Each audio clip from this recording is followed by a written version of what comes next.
මේ හැම එකකටම බලපාන ලොකු දුකක් තියෙනවා. මම මේ බණ කියන්න කලින් කියන්නේ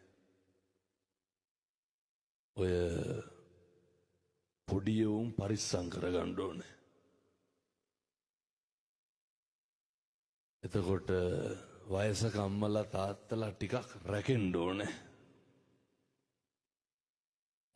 බණ ඇහුවා කියලා තෙරපෙන එක නවතින්නේ නැහනේ.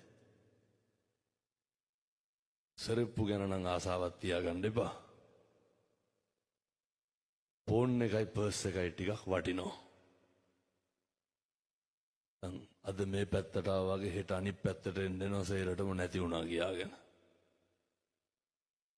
එහින්දා ඔය වයසක අම්මලා තාත්තලා පොඩි උන් ටිකක් රැකෙන්න ඕන හොඳේ. වෙනදුන්නේ මේ හැම එකකටම